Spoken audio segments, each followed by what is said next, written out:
Por la gracia de Dios y del Reino Unido de Gran Bretaña e Irlanda del Norte, así como de mis otros reinos y territorios, Rey, defensor de la fe, lo prometo solemnemente. Este sentimiento, tradicionalmente imbuido de grandeza y reverencia, se ha convertido en el telón de fondo de una historia que se ha desarrollado con mucho más dramatismo que cualquier proclamación real. De hecho, la unión entre el rey Carlos y la reina Camilla no ha sido tranquila. Durante años, su relación fue vista por el público como una narrativa compleja y a veces controvertida. Camilla y Charles fueron vistos a menudo como dos almas para siempre entrelazadas, manteniéndose firmes contra el juicio público mientras remodelaban la idea misma del amor real.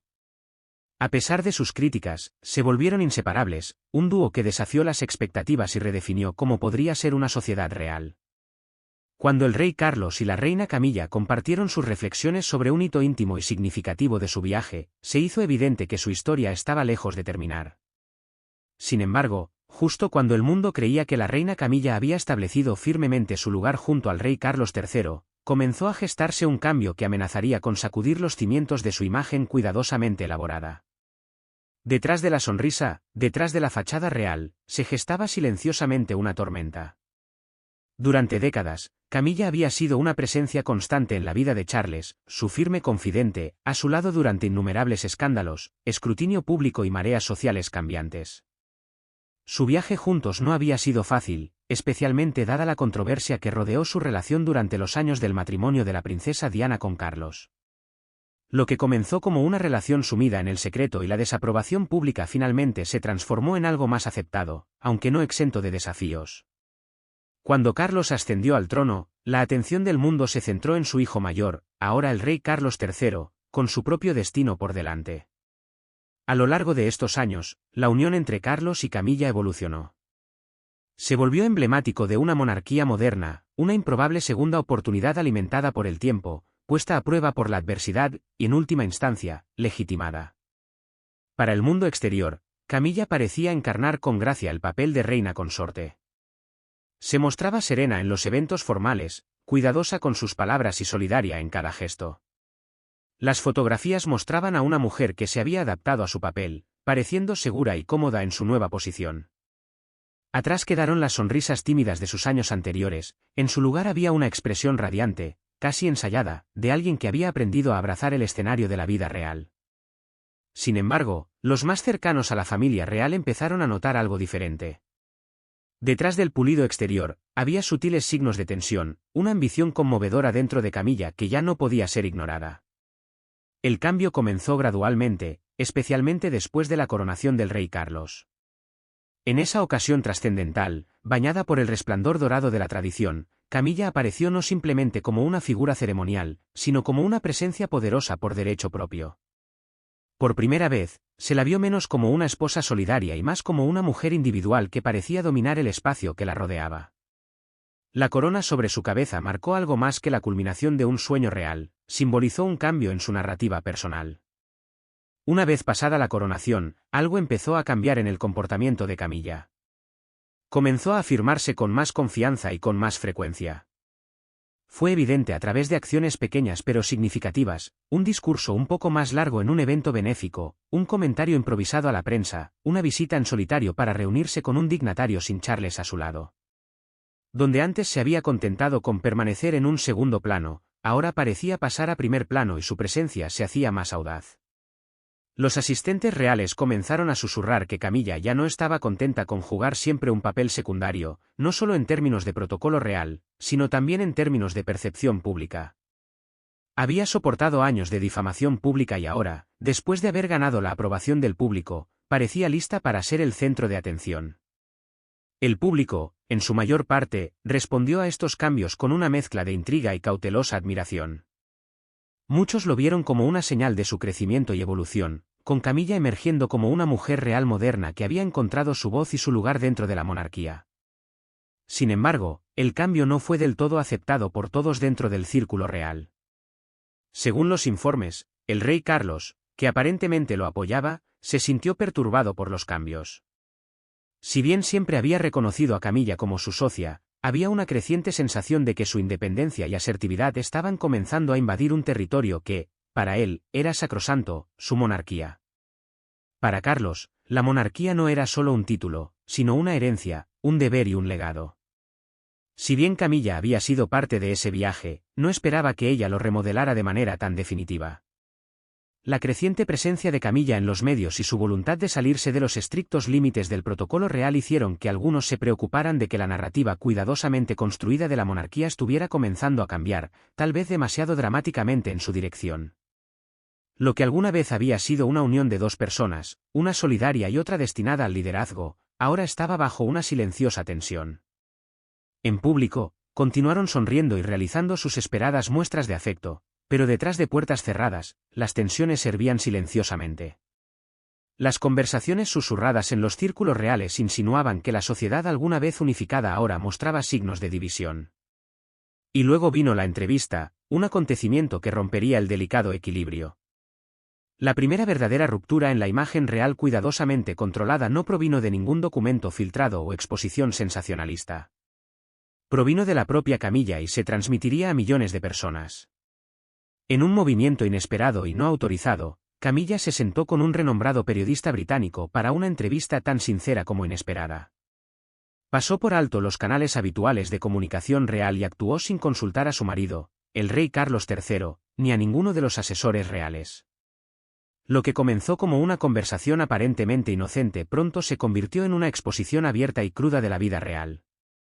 En esa entrevista, Camilla habló no como reina, sino como mujer, arrojando luz sobre el inmenso costo personal que el papel le había costado. Ella compartía la pesada carga de las constantes comparaciones, el implacable escrutinio y las sutiles pero persistentes tensiones dentro de la familia real. Habló de sentirse como una extraña, incluso después de décadas de ser una parte integral de la vida de Charles. Y, lo más sorprendente de todo, Camilla cuestionó abiertamente si la monarquía estaba haciendo lo suficiente para modernizar su imagen ante la generación más joven, una crítica implícita al enfoque más tradicionalista de Carlos hacia el trono. La reacción a esta revelación fue inmediata y explosiva. Carlos, sorprendido por la entrevista, convocó a sus ayudantes en plena noche, supuestamente furioso por la violación del protocolo real. Para un hombre conocido por su meticuloso control sobre los mensajes reales, la franqueza de Camilla no fue solo un desliz, fue una traición.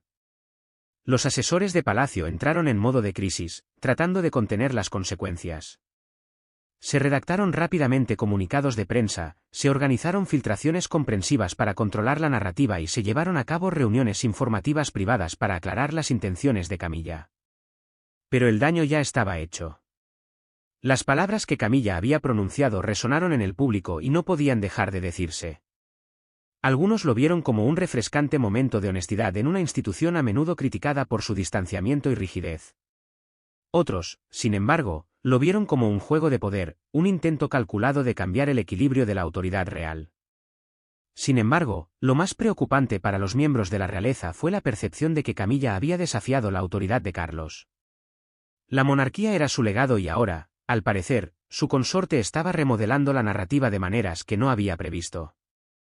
Lo que alguna vez fue una alianza silenciosa entre dos individuos ahora se había convertido en una batalla pública por la influencia, y dentro de los muros del palacio, la confianza había comenzado a erosionarse.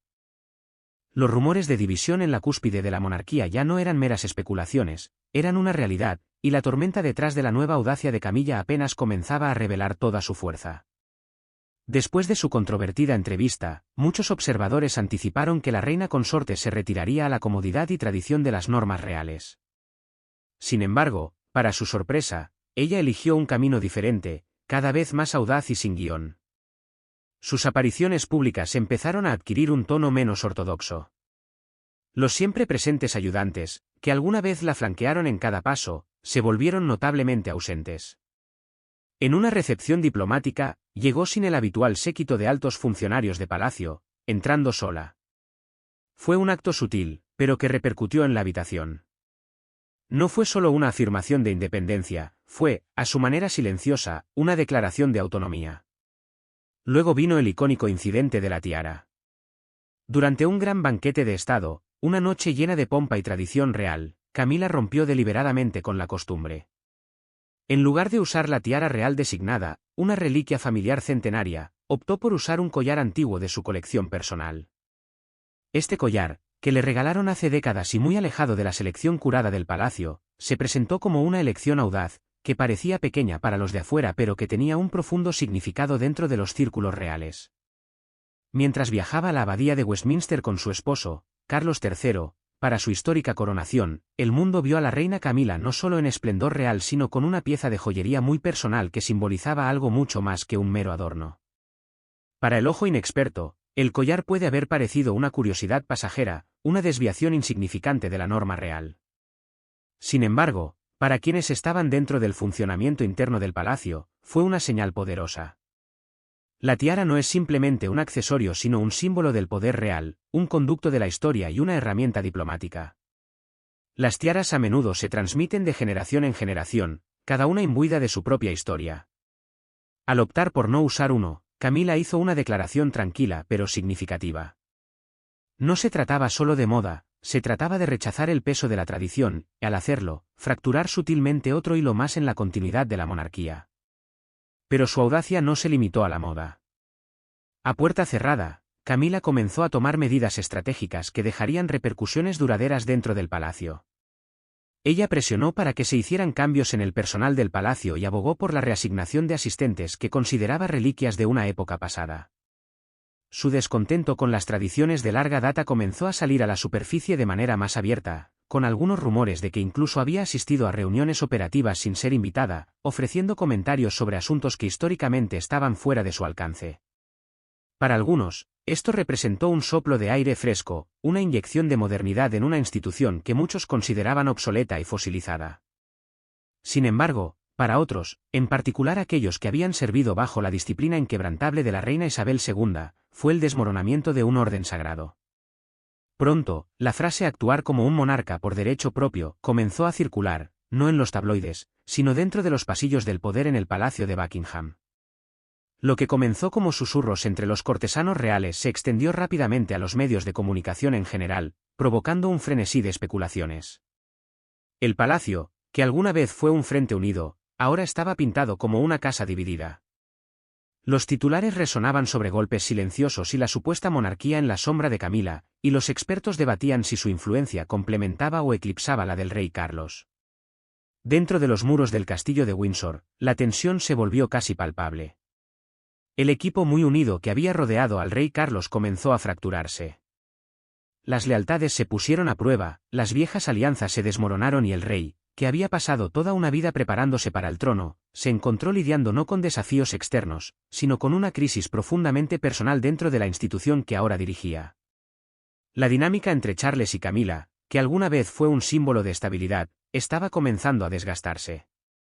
Ya no era simplemente poco convencional, sino que algunos comenzaron a verla como una fuerza desestabilizadora.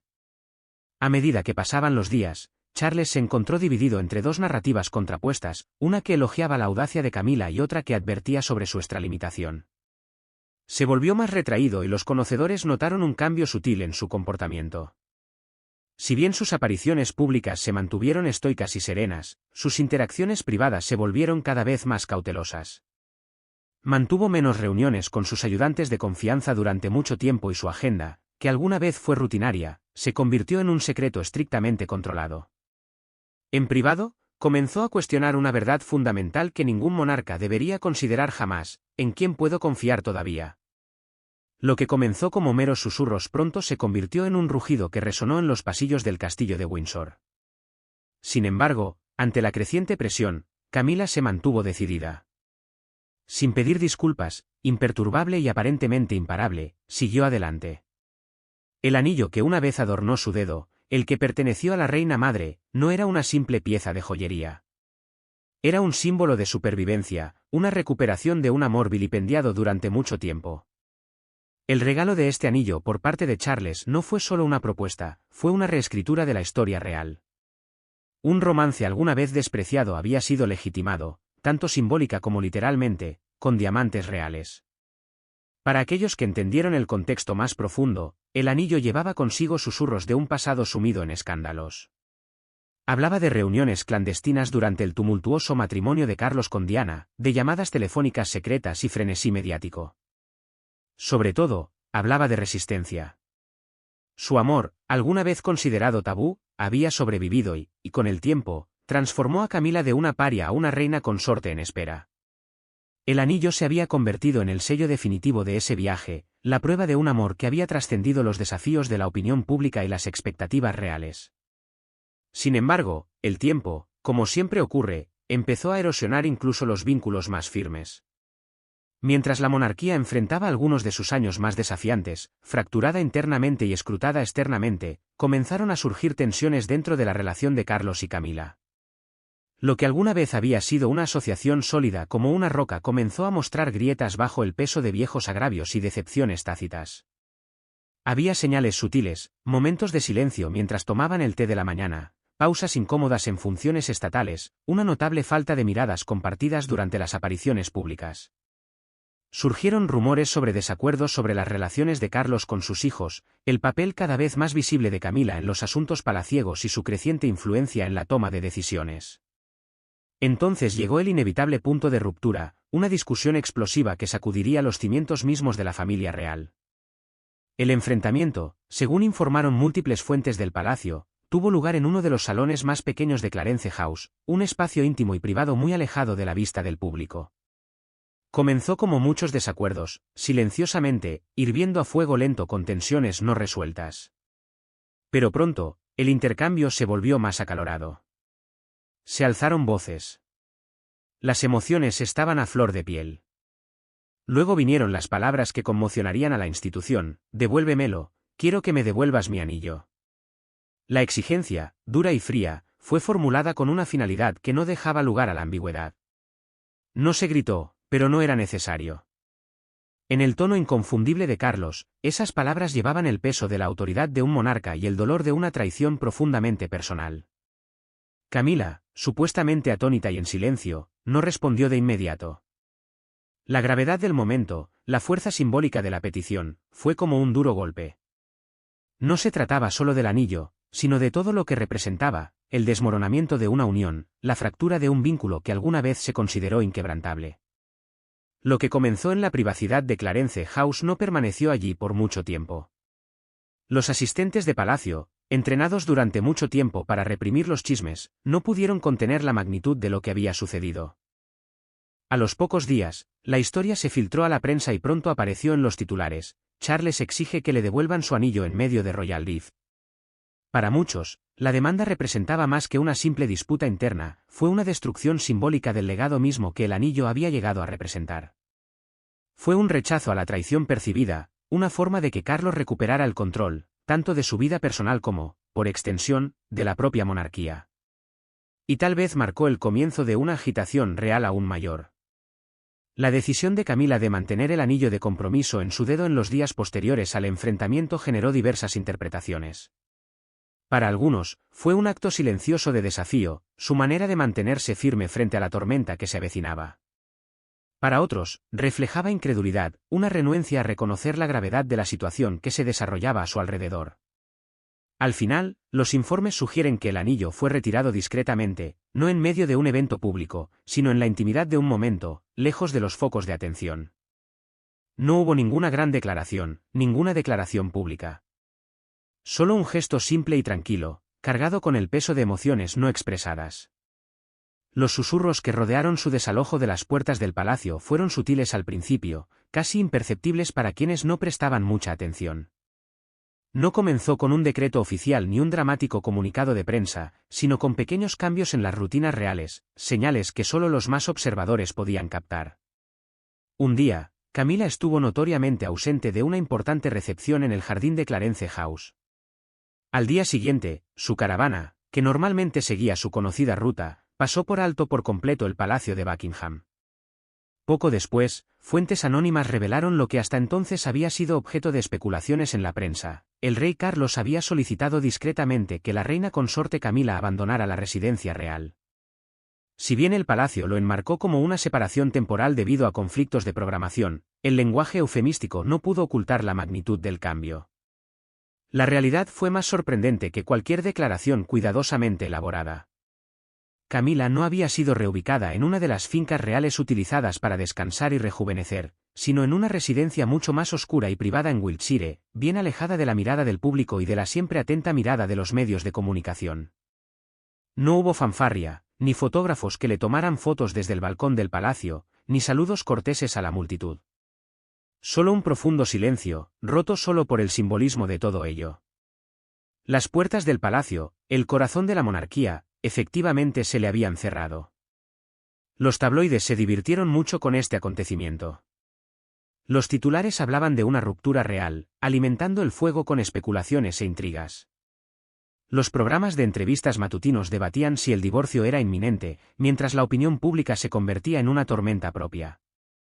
Para el público, esto parecía algo mucho más personal. Camila, que había pasado décadas como símbolo de resiliencia y redención silenciosa dentro de la familia real, ahora se encontraba marginada, empujada al límite. Su papel disminuido desencadenó una respuesta mixta, empatía, sospecha y una inquietante sensación de déjà vu. Al parecer la monarquía no había aprendido nada de la trágica saga de la princesa Diana. Aquí estaba Camila, elevada reina consorte después de años de esperar entre bastidores, ahora aparentemente abandonada de un papel por el que había luchado incansablemente. La pregunta inminente, que ahora resuena en muchas mentes, era si ella alguna vez había pertenecido realmente a esa posición. Dentro del palacio, las tensiones servían silenciosamente.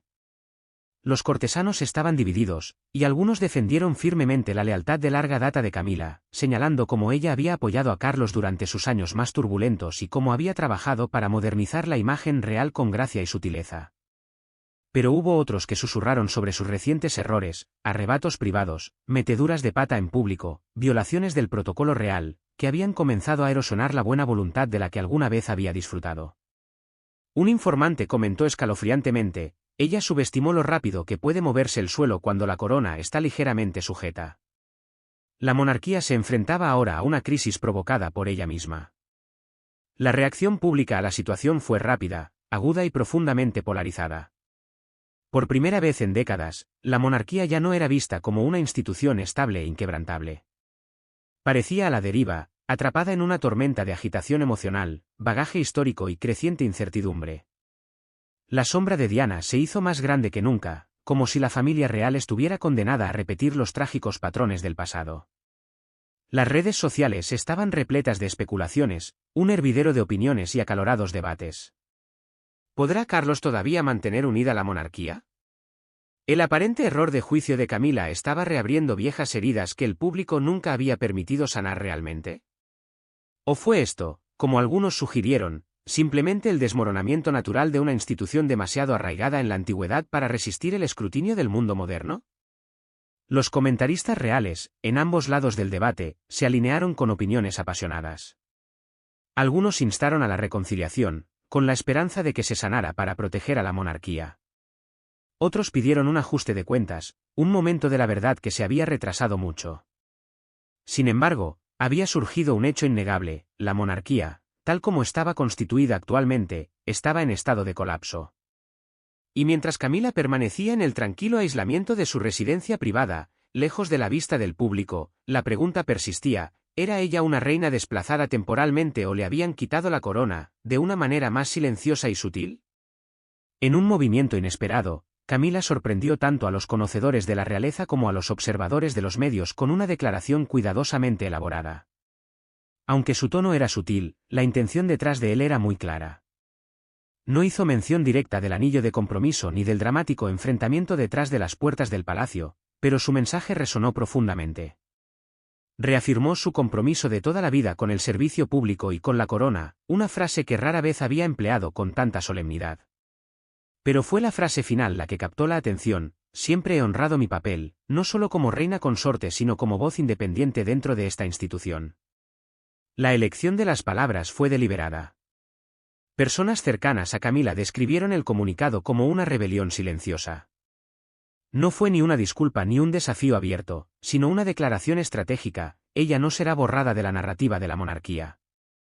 Detrás de escena, los asistentes de palacio se apresuraron a decodificar el significado completo de sus palabras. ¿Fue esto una advertencia, una sutil declaración de guerra o simplemente una mujer que afirmaba su lugar dentro de una institución que exigía conformidad? A pesar de la creciente especulación, una cosa quedó cada vez más clara: Camila no iba a pasar silenciosamente a un segundo plano de la historia. No tenía ninguna intención de convertirse en una nota a pie de página. Ella seguiría siendo visible, vocal, y quizás lo más importante, intocable. Sus compromisos públicos continuaron, cada uno adquiriendo una nueva capa de significado. Cada cinta que cortó, cada mano que estrechó, se convirtió en un silencioso acto de resiliencia. Fuentes dentro del palacio insinuaron que Camila estaba construyendo alianzas silenciosamente, no solo con miembros de la realeza, sino también con personal, organizaciones caritativas y dignatarios extranjeros que respetaban su fuerza interior. Camila está jugando a largo plazo, comentó una fuente, y no está mintiendo. La lucha por el poder que alguna vez fue privada dentro de la familia real ahora se había extendido al ámbito público. Y con él, el anillo de compromiso, que alguna vez fue un símbolo de unidad entre Carlos y Diana, había adquirido un nuevo significado. Se había convertido en un representante de la legitimidad, la lealtad y el legado mismo de la monarquía. Cuando la tormenta comenzó a calmarse, o tal vez simplemente se detuvo para cobrar fuerza una vez más, la monarquía británica se encontraba al borde del precipicio. La imagen alguna vez estable que Charles había cultivado cuidadosamente había sufrido un golpe significativo, y sus índices de aprobación, ya frágiles, continuaron disminuyendo a medida que el público absorbía los rumores de conflictos internos y ultimátums tácitos. La orden que se decía había resonado en los pasillos del palacio, devuélvemelo, ahora resonaba en los titulares, las columnas de chismes reales y la imaginación colectiva de una nación que durante mucho tiempo había puesto sus esperanzas y temores en la monarquía. El futuro de Camila como reina consorte ya no estaba asegurado. Lo que alguna vez pareció una posición ganada con esfuerzo, obtenida después de años de perseverancia, ahora parecía frágil, al borde del abismo. El poder simbólico de ese anillo de compromiso, que alguna vez fue una muestra de unidad entre Carlos y Diana, había cambiado dramáticamente. Ya no era solo una joya, sino un tótem que encarnaba no solo la unidad sino también la división, la lealtad pero también el malestar. Sin embargo, la batalla que se libraba aquí no se trataba únicamente de joyas o títulos. Se trataba de legado, el poder de controlar la narrativa, definir la historia y escribir el siguiente capítulo de la historia de la familia real. La monarquía, como todas las instituciones, siempre había reflejado la época en que existió. Ahora, cuando ese reflejo se fracturó, reveló una verdad que el palacio nunca había tenido la intención de exponer.